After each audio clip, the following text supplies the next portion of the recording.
Temos como tema do nosso seminário os pensadores medievais Erasmo de Roterdã, Averroes, Maimônides ou Rambam, São Tomás de Aquino, Santo Agostinho e Muhammad Rumi. O seminário será apresentado por Júlia Thaisa do Prado Batista, Gabriel da Silva Corres e Odair Fructuoso Júnior. Sumário: Introdução, Filosofia Medieval, Escolas, Santo Agostinho, Averroes, Muhammad Rumi, Maimônides, Erasmo de Roterdã, São Tomás de Aquino e referências bibliográficas.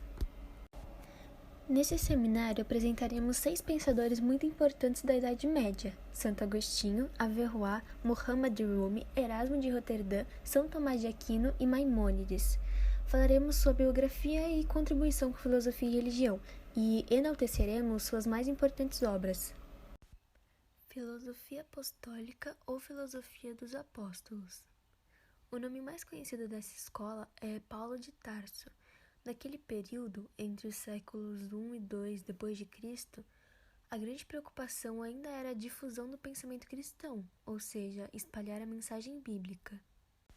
Nos séculos seguintes ocorrem as invasões bárbaras, a popularização do próprio cristianismo e a divisão do Império Romano. Em outras palavras, ocorre uma onda de mudanças sociais, acompanhadas também do crescimento da Igreja, como uma instituição formal.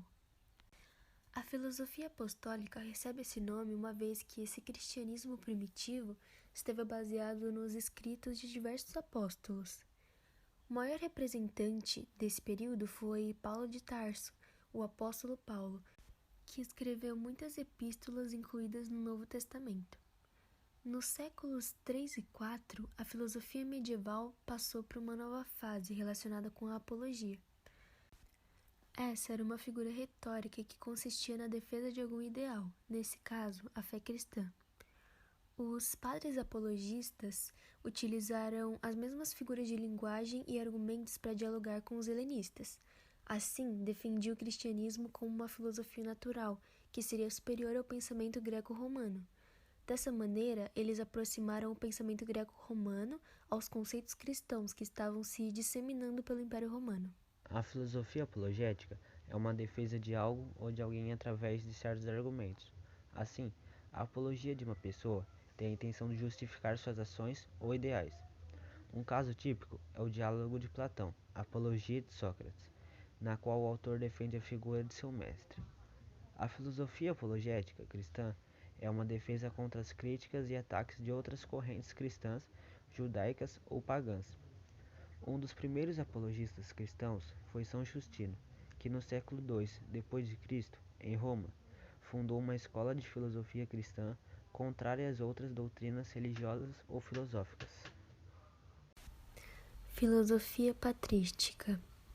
Patrística foi o nome dado à filosofia cristã nos primeiros séculos, elaborada pelos pais da Igreja e pelos escritores escolásticos, que consistia na elaboração doutrinal das verdades da fé do cristianismo e na sua defesa contra os ataques dos pagãos e contra as heresias.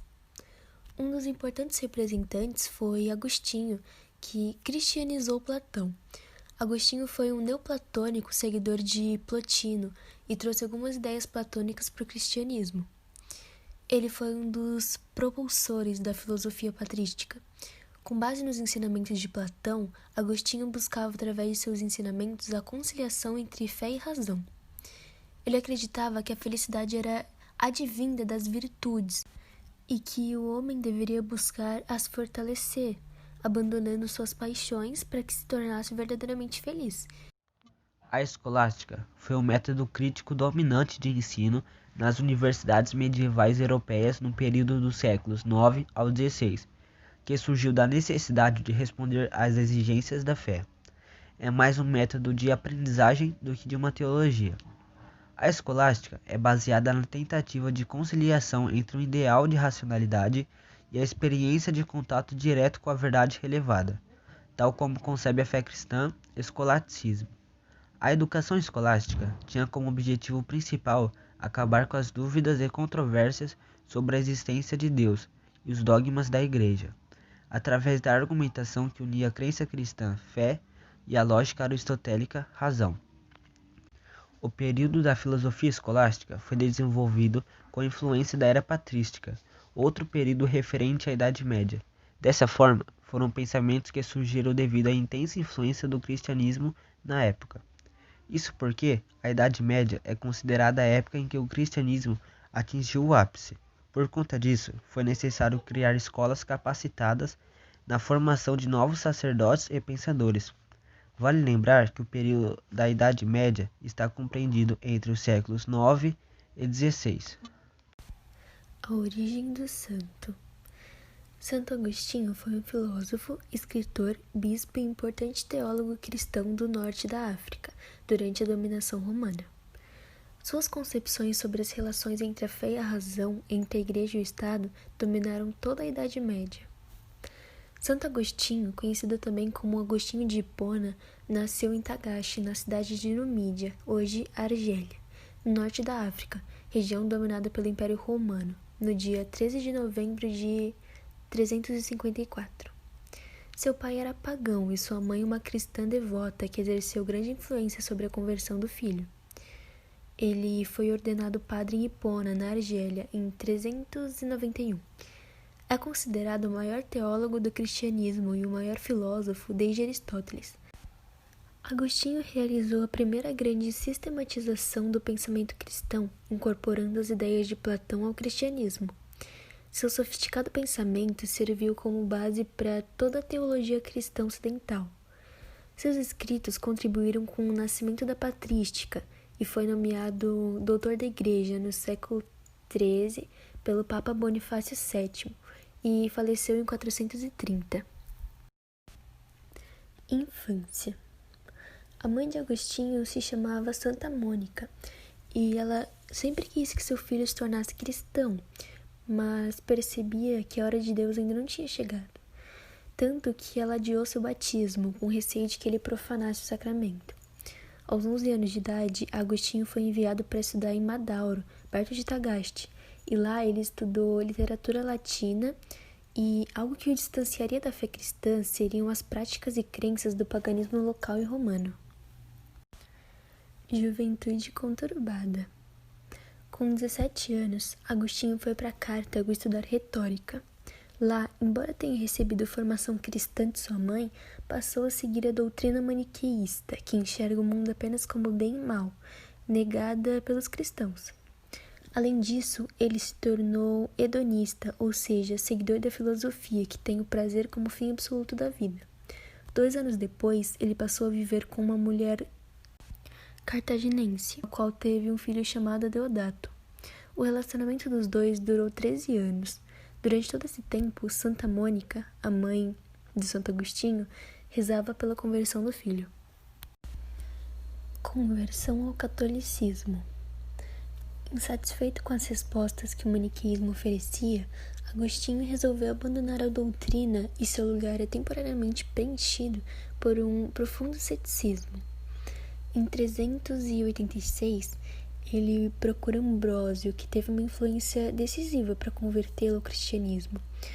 O Agostinho decide se converter ao cristianismo católico e abandonar toda a sua antiga vida de conforto e hedonismo para servir a Deus. Vida religiosa. Em sua terra natal, na África, Agostinho ajudou a criar a Ordem dos Agostianos, cujas normas e regras de vida eram determinadas por ele mesmo.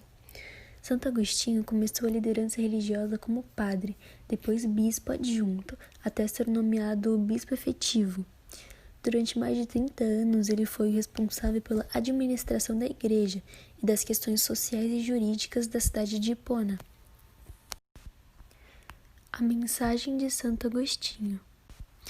Santo Agostinho buscou entender os conceitos da vida por meio da psicologia, filosofia e religião, mas afirmava que cada acontecimento era uma providência divina. Era defensor da ideia de pecado original e da predestinação, teoria de que o destino da vida humana é planejado por Deus. A fé seria o único meio de alcançar a verdade, sendo a razão o responsável pela comprovação dessa verdade. Também pregou a manutenção e defesa da paz. Os cristãos nunca deveriam punir aqueles que pudessem acabar com a paz, pois nenhum ser humano é capaz de prever as más atitudes, sendo injusto condenar alguém antes mesmo que realizem as ações. Santo Agostinho tinha um particular interesse nos estudos sobre como conciliar a fé e a razão. Para ele, a filosofia antiga, apesar de ser pagã, seria uma preparação da alma, muito útil para a compreensão da verdade revelada. Afinal, sem o intelecto, o homem seria incapaz de compreender as sagradas escrituras. Entretanto, o ser humano necessita da luz divina para chegar ao conhecimento completo, não sendo suficiente, apesar de muito importante, o uso da razão. Nossa mente, criada à imagem e semelhança de Deus, possui uma centelha divina, a luz natural que nos dá a capacidade de entender as verdades eternas. Todo homem possui a centelha divina. Essa é a teoria da iluminação de Santo Agostinho. Tal teoria é proveniente da doutrina da reminiscência de Platão, segundo a qual as ideias já existiram em nossa alma e caberia ao filósofo as despertar. Diante da perfeição de Deus, existe um problema para esses primeiros teólogos do cristianismo. Se Deus é o Todo-Poderoso, Criador de tudo, ele também seria o Criador do mal. Se Deus criou o mal, como defender sua bondade infinita? Se ele é onipotente, ele é responsável pela miséria e infelicidade do mundo? Para o Santo Agostinho, o mal não tem realidade metafísica. Todo mal não é mais que a ausência do bem. A ausência da obra divina ou o mal não é algo que foi criado, não é algo físico. O mal é o não ser. Influência. Com o pensamento de Santo Agostinho, a crença ganhou substância doutrinária para orientar a educação, numa época em que a cultura helenística, que era baseada no pensamento grego, havia entrado em decadência e a nova religião conquistava cada vez mais seguidores, mesmo se fundamentando quase que exclusivamente na fé e na difusão espontânea. Outros pensadores já haviam se dedicado à revisão da cultura clássica greco-romana para adaptá-la aos novos tempos. Havia nisso algo estratégico, já que o paganismo ainda continuava vivo na Europa e em regiões vizinhas. Era uma forma de mostrar aos indecisos que a conversão ao cristianismo não seria incompatível com maneiras de viver e de pensar a que estavam acostumados. Entre os pensadores gregos, o que mais se prestava à construção de uma filosofia cristã era Platão, e a escola de pensamento hegemônica nos primeiros séculos da Idade Média ficou conhecida como neoplatonismo. Maniqueísmo. No maniqueísmo, somente a alma é boa e o corpo é intrinsecamente mau. Nessa doutrina não há mal moral, mas simplesmente mal natural, pois quando os maniqueus praticavam o mal, não era a alma luminosa, aquela mesma substância ao reino da luz que pecava, e sim o corpo, formado pela matéria, consubstancial ao reino das trevas. Após ter sido maniqueu por mais de 9 anos, Agostinho encontrou aquilo que ele tanto queria na interpretação da Sagrada Escritura. A partir da revelação, Agostinho se encontra com a verdade, compreendendo que o mal não é uma substância, e sim uma privação do bem. Para o santo, Deus não cria nada mal. Não obstante, o que pode ser má é a vontade do homem. Deus dá ao homem a liberdade para escolher bem ou mal, e isso vai depender somente dele. Na doutrina maniqueia, a vontade e a liberdade não tinham peso, porque o iluminado maniqueu considerava apenas a alma luminosa, sendo o corpo como uma prisão que não fazia parte de si mesmo. Dessa forma, constata-se que a refutação de Agostinho a essa doutrina é de suma importância para o pensamento contemporâneo, pois, a partir de seus argumentos filosóficos, o santo mostra que a responsabilidade das ações deve ser imputada ao homem, praticante de seus atos. Agostinho, em sua filosofia, faz uma ontologia da liberdade, ou seja, é o homem que escolhe se quer agir de forma boa ou má e como utilizará as coisas que estão à sua volta. A existência da mulher contribuiu para a metafísica cristã sobre o pecado. Agostinho era seguidor da seita do Persa Mani, do maniqueísmo, e quando se converteu ao cristianismo, passou a identificar o mal na figura da mulher. Santo Agostinho culpava Eva, uma mulher, por termos sido expulsos do paraíso. Ele dizia que as mulheres são facilmente manipuladas e, se o demônio tivesse tentado enganar Adão, um homem, não teria tido o mesmo efeito. Ele associa o pecado original ao sexo e é o patrono do celibatarismo na igreja. Um fato curioso é que o santo só aceitava uma mulher na sua casa na presença de uma terceira pessoa, e isso incluía sua irmã e as sobrinhas. Os escritos dos santos são requisitados também na atualidade. Entre os muitos assuntos, ele escreveu intensamente sobre os problemas da liberdade, o direito de escolha e a figura divina como incentivador do autoconhecimento humano. Sua coletânea também inclui textos da doutrina cristã, comentários sobre trechos da Bíblia, principalmente o livro de Gênesis, Salmos, Sermões e Cartas. Uma de suas obras mais famosas é Confissões, considerada uma autobiografia na qual o santo relata sua vida antes de se tornar cristão e sua conversão. A respeito dessa obra, o Santo Agostinho diz que a palavra confissões, mais do que confessar pecados, significa adorar a Deus. O livro é considerado um clássico, tanto da literatura mundial quanto da teologia cristã e até mesmo da filosofia.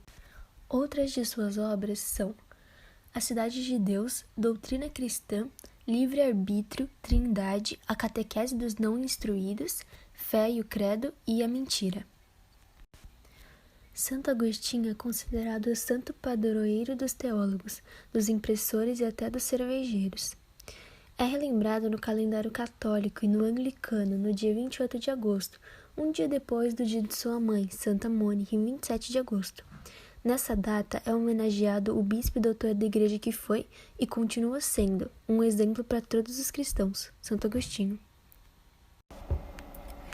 Um dos maiores expoentes da filosofia árabe, Abu al-Walid Muhammad ibn Ahmad ibn Muhammad ibn Rushd, conhecido pelo nome de Averroá.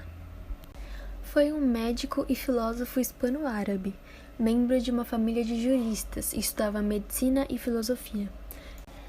Era médico da corte de Cordoveza, até cair em desgraça em 1195, e acaba desenterrado para Lucena, acusado de heresia. Reabilitado, ele morre um pouco depois. Esse pensador cordovês é, com Avicena, o principal filósofo do mundo árabe e um dos principais pensadores medievais. Diferentemente de outros pensadores muçulmanos, maioritariamente platônicos, Averroá é um aristotelista puro. Pela qualidade e pela amplitude da sua atividade como comentarista de Aristóteles, ele é conhecido como o comentador. Escreveu diversas obras polêmicas e médicas, mas são os seus comentários os que exercem uma influência decisiva no Ocidente para a adopção do aristotelismo. Escreveu também um importante tratado médico, Generalidades. Averroá aprendeu jurisprudência e teologia com o pai e estudou quase todas as ciências e a filosofia do seu tempo, tendo escrito obras sobre medicina, física, astronomia, jurisprudência muçulmana, filosofia e teologia. Em 1169, foi nomeado juiz em Sevilha e em 1171, em Córdoba. Mais tarde, passou a conduzir um dos ritos muçulmanos observados na região e ainda foi diretor de física em 1182. Banido em 1195. Foi banido em 1195 por causa de suas atitudes filosóficas e acaba sendo banido para Lucena, acusado de heresia. Foi restaurado 3 anos depois, pouco antes de sua morte. Fundiu em um só conceito uma física materialista e um racionalismo baseado no espírito da humanidade.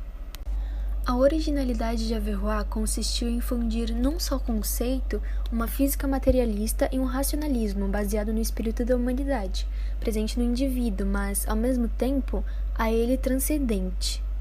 Negando a imortalidade da alma, foi o precursor dos filósofos heréticos, do islamismo e do cristianismo, e sua influência estendeu-se até a Renascença. Influência aristotélica.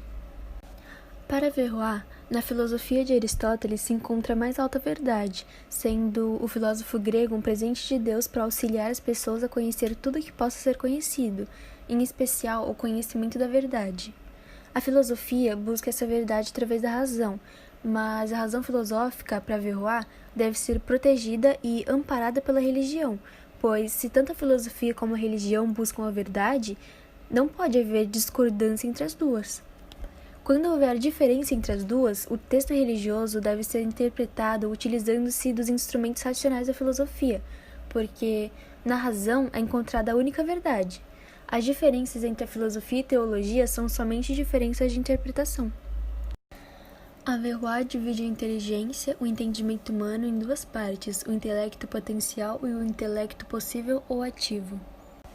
O intelecto potencial é a inteligência de cada ser humano, de cada indivíduo, e ele é potencial porque pode ou não se desenvolver, da mesma forma que podemos ou não ver as cores dos objetos dependendo se temos luz ou não. A luz que vai possibilitar o intelecto potencial desenvolver suas capacidades é o intelecto possível, que é uma emanação divina, e nele se ligam todos ou outros intelectos. Os conhecimentos produzidos por todas as inteligências humanas, por todos os intelectos potenciais, ficam acumulados no intelecto possível. A inteligência humana individual é uma fantasia, uma imaginação que é retirada do intelecto possível. A alma reflete em partes e de forma deturpada a inteligência suprema do intelecto possível. O intelecto ativo, ou possível, é como o sol, que através de seus raios ilumina o intelecto humano potencial e o possibilita de ver todas as coisas em suas exuberantes cores. Dessa forma, o conhecimento, a ciência, é eterna e não pode perder os seus componentes essenciais. A ciência é como um sol que ilumina todos os outros conhecimentos humanos. Os indivíduos com suas criações, conhecimentos e filosofias podem morrer, mas a ciência em si não morre porque é universal e está conectada com todos os humanos. Averroes nega a imortalidade da alma, acredita que o conhecimento da ciência é o único caminho para atingirmos a felicidade, o êxtase espiritual e religioso. A vida de todos os homens tem fim com a morte, e a alma humana nasce e morre com o corpo. Os averroístas.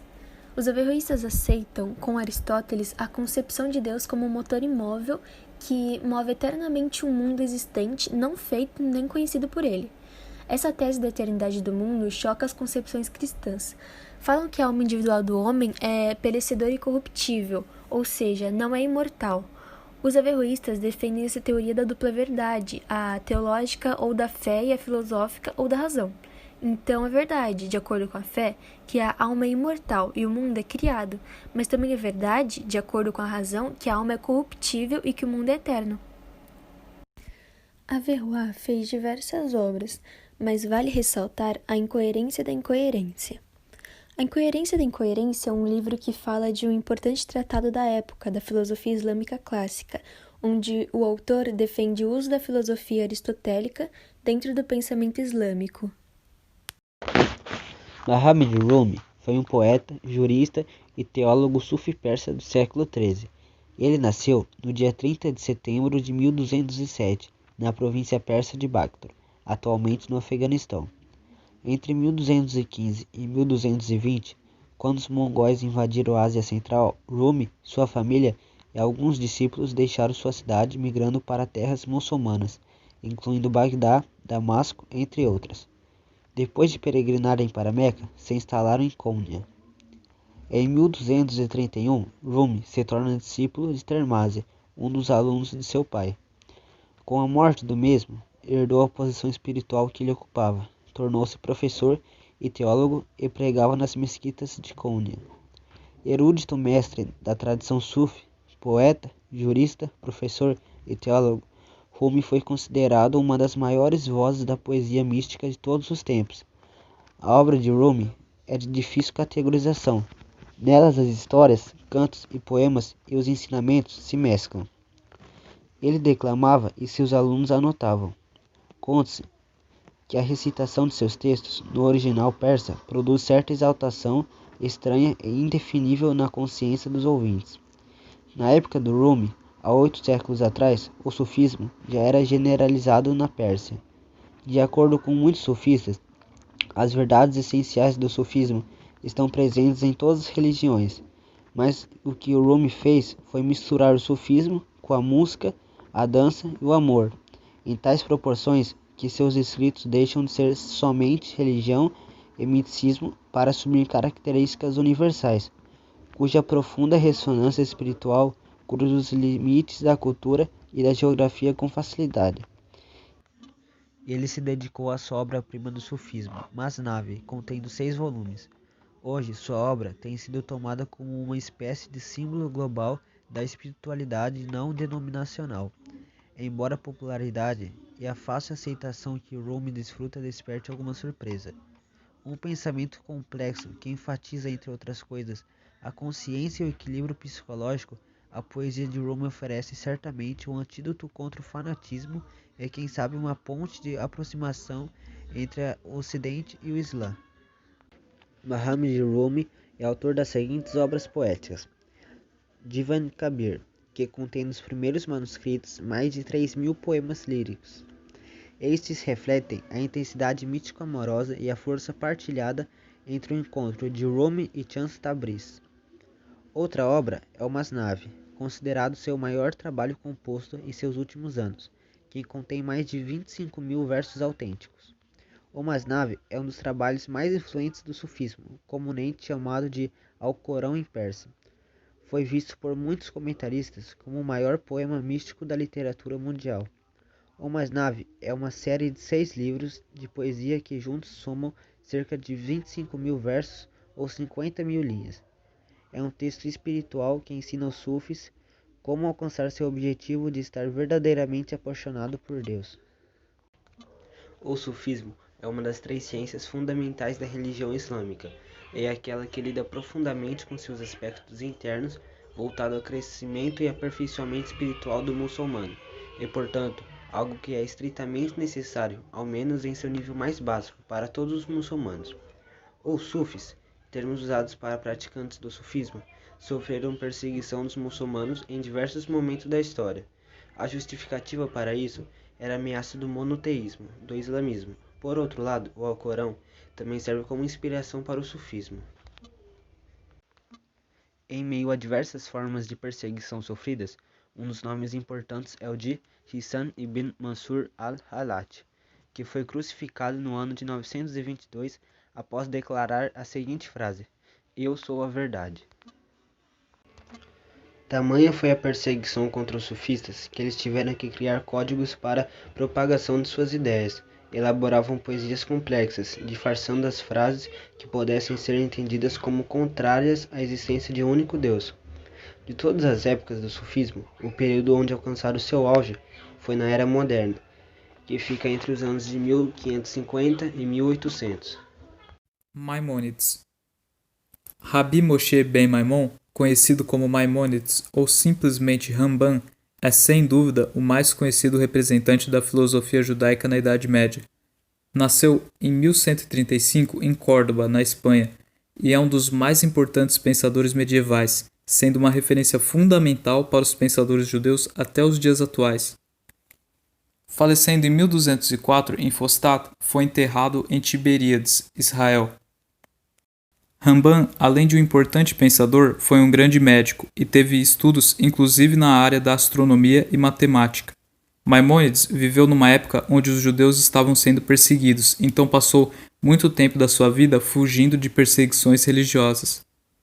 Maimônides foi tão importante para o judaísmo que suas grandes obras são um marco na história do pensamento judaico. De Moshe a Moshe, nunca houve ninguém como Moshe. Nesta frase, o nome Moshe se refere tanto a Moisés quanto a Maimônides, ou seja, ela diz que desde Moisés até Maimônides nunca houve alguém com tamanha magnitude. Este dito está gravado sobre sua tumba em Tiberíades, em Israel, e expressa muito bem a extensão da influência de Maimônides sobre eruditos de épocas posteriores. Contexto histórico e vida. Para termos um maior conhecimento sobre Ramban, é preciso que se saiba sobre o contexto histórico da época em que ele viveu. Bom, para começo de conversa, é interessante frisar que antes do nascimento de Maimônides, o Al-Andalus, território que correspondia à Península Ibérica na época, passava pela Era de Ouro Judaica, que foi um período onde, apesar do governo ser muçulmano, houve uma tolerância geral à sociedade judaica, o que ajudou muito no florescimento do judaísmo. Como foi dito, Maimônides nasceu em Córdoba. A cidade era um grande centro cultural sob o governo muçulmano, onde muçulmanos, judeus e cristãos viviam. Mas a tolerância presente na Idade de Ouro foi se dissolvendo e uma seita puritana dominou Córdoba em 1148. Estes eram os almorávidas, que pregavam a restauração da pura fé islâmica. E os judeus que não se converteram ao Islã foram perseguidos e expulsos. Então, Rambam e sua família tiveram que viver fugindo da perseguição religiosa, à medida em que os almorávidas varriam o país. E foi nessa época de perseguição que Rambam escreveu muitos de seus comentários ao Talmud, que é uma coletânea de livros sagrados judeus.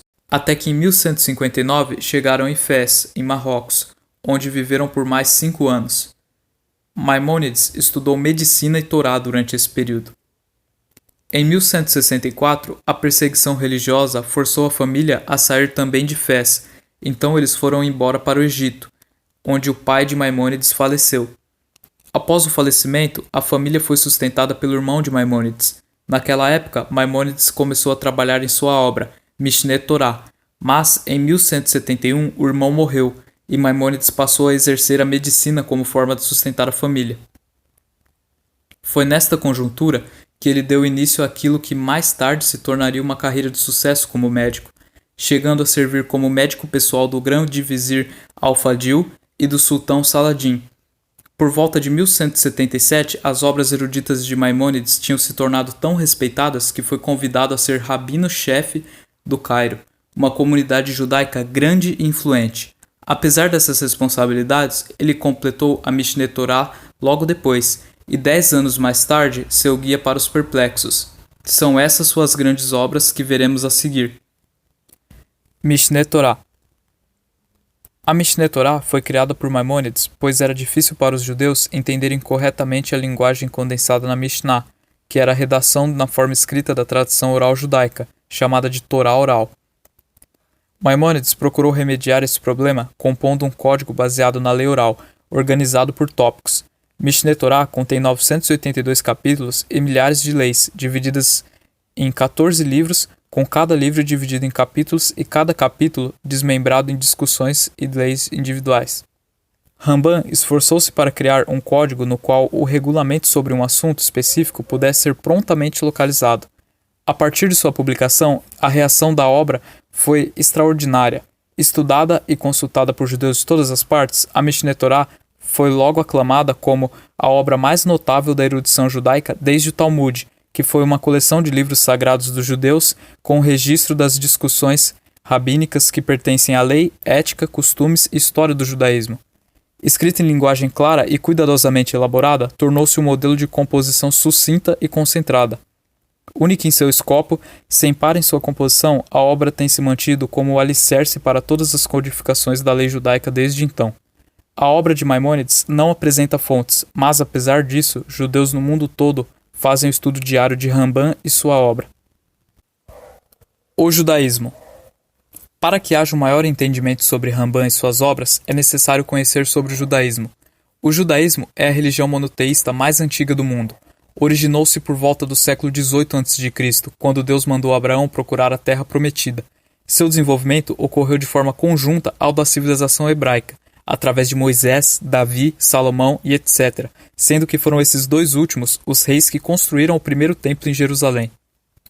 Os judeus acreditam que Jeová seja o Criador do universo, um ser onipresente, onipotente e onisciente, que influencia todo o universo e tem uma relação especial com seu povo.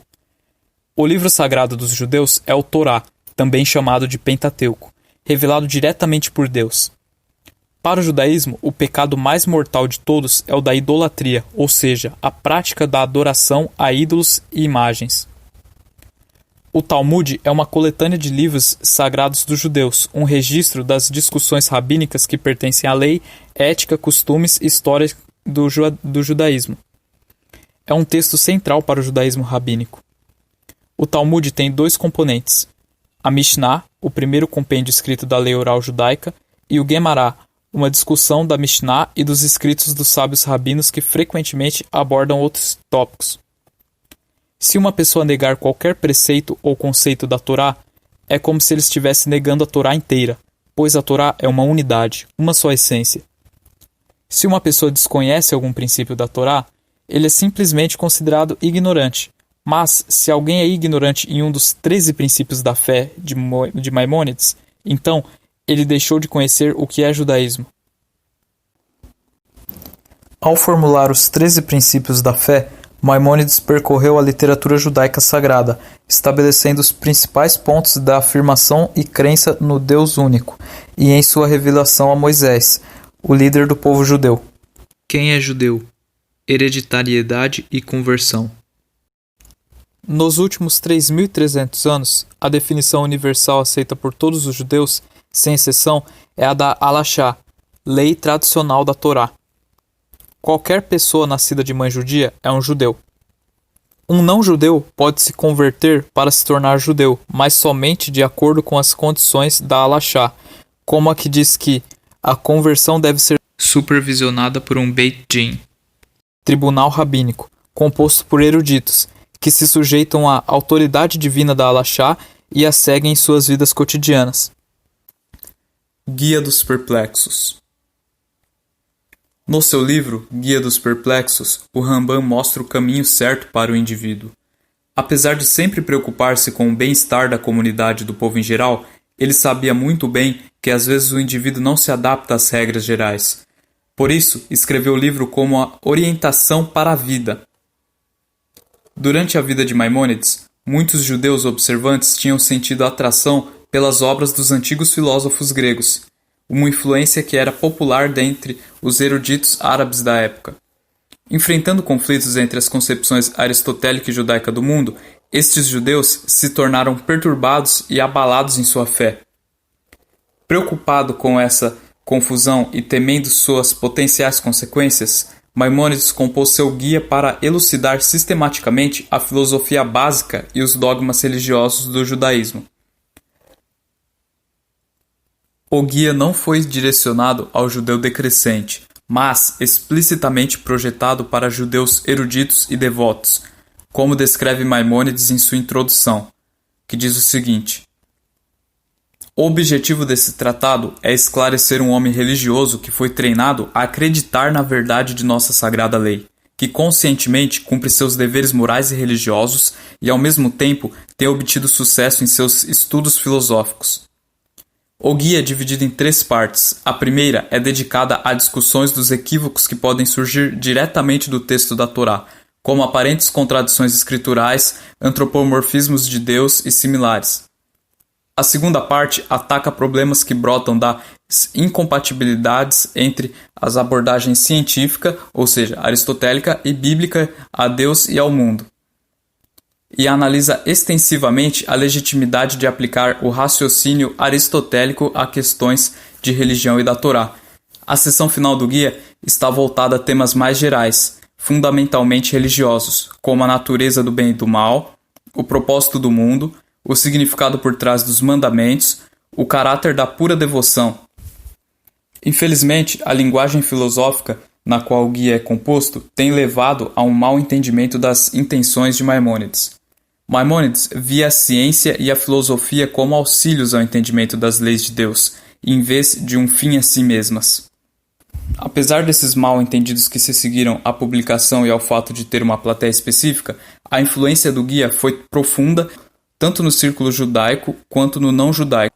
Indiscutivelmente, o mais comentado dos tratados filosóficos de todos os tempos, possui mais de 30 comentários em hebraico cujos autores são conhecidos e grande número de outros comentários escritos por autores cujos nomes se perderam.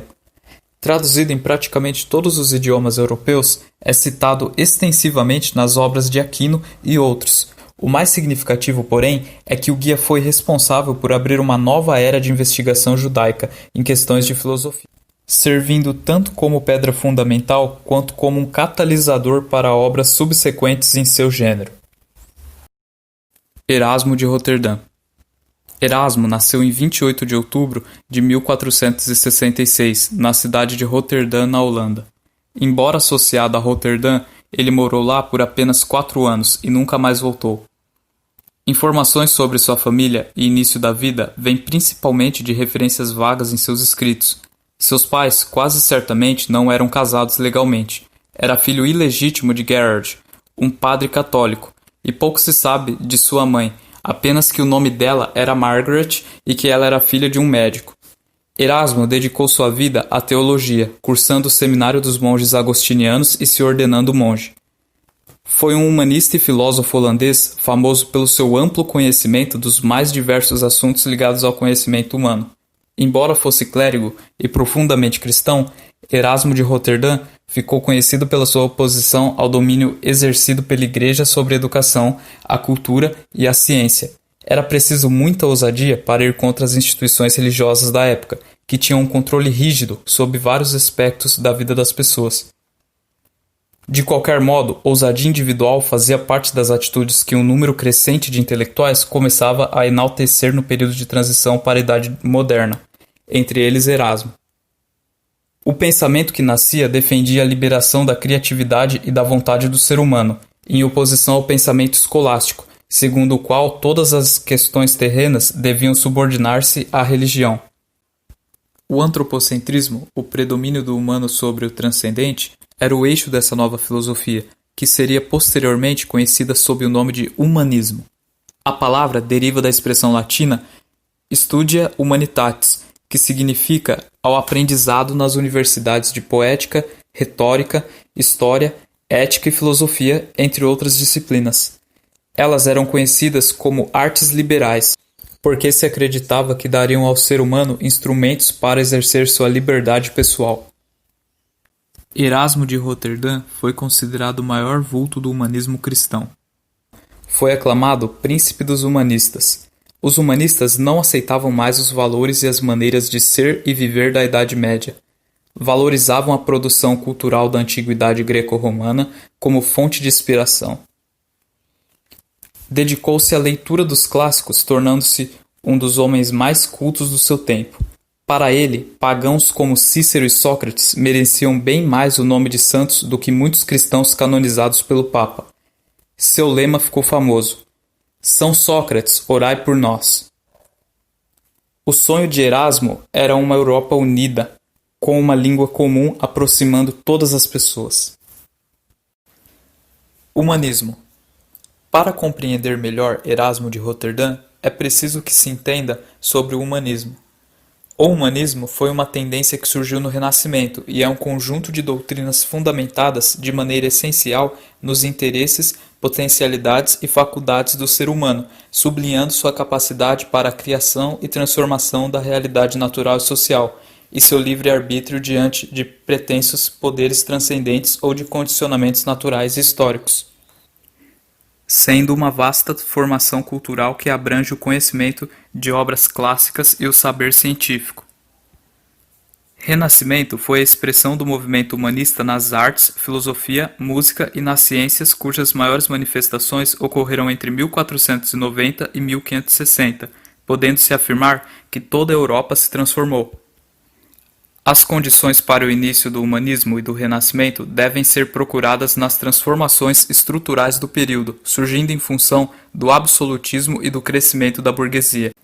Outra influência importante foi a queda da hegemonia da Igreja, a qual passou a ser criticada inclusive por seus seguidores, fato que colaborou para uma visão antropocêntrica em oposição ao teocentrismo, ou seja, o pensamento religioso que até então possuía uma visão teocêntrica, deu lugar a uma visão antropocêntrica.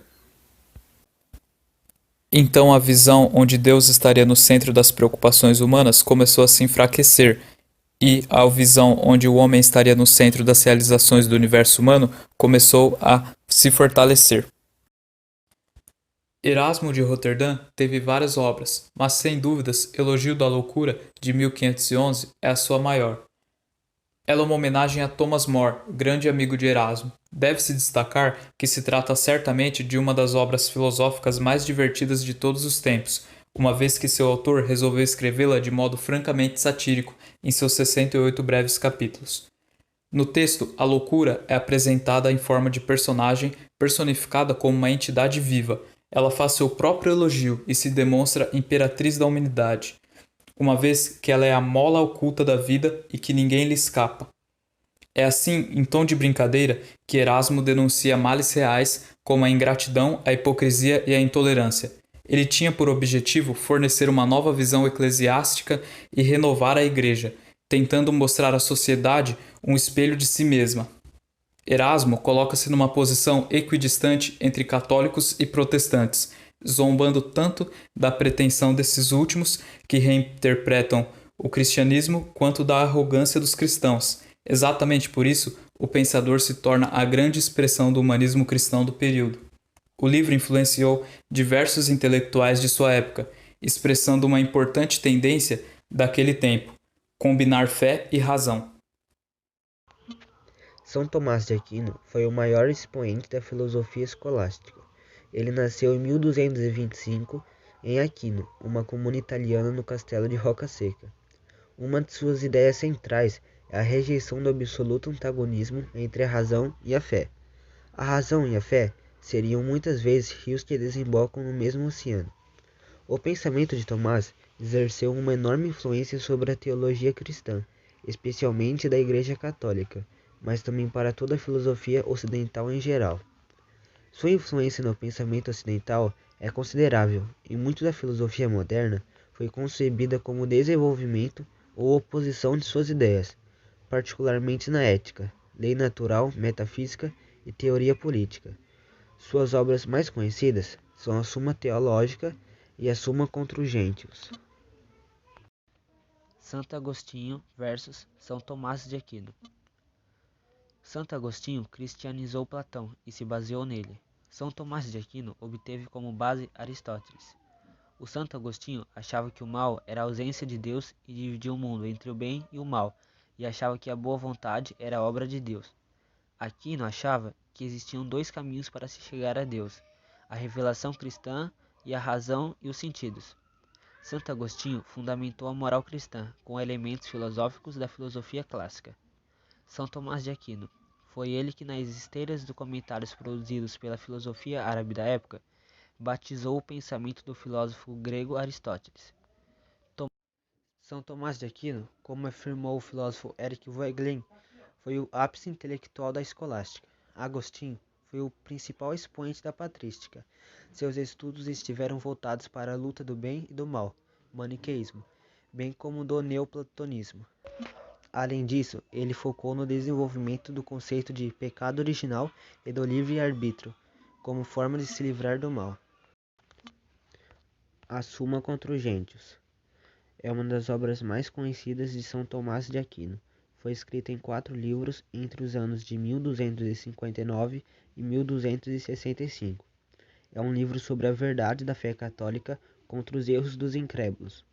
Provavelmente foi escrito para ajudar os missionários a explicar a religião cristã e defendê-la contra os pontos da doutrina descendentes no Islã e no judaísmo. A Suma contra os Gentios consiste em 4 livros. O livro 1 começa com perguntas gerais da verdade e da razão natural. O livro 2 é dedicado à criação. O livro 3 discute a providência e a condição humana, ou seja, os atos do bem e do mal. O 4º livro é dedicado a discutir pontos que separam o cristianismo das outras religiões monoteístas. A Suma Teológica foi escrita entre os anos de 1265 a 1273. O filósofo apresenta 5 vias para mostrar a existência de Deus, ancoradas na filosofia aristotélica. Nestas vias, ele considera que Deus é o primeiro motor, a qual necessariamente se filia à cadeia de todos os outros movimentos, pois tudo que se move é movido por outra coisa. Não pode existir efeito sem causa. No entanto, para Aristóteles, Deus é a causa final que cria a ordem do universo.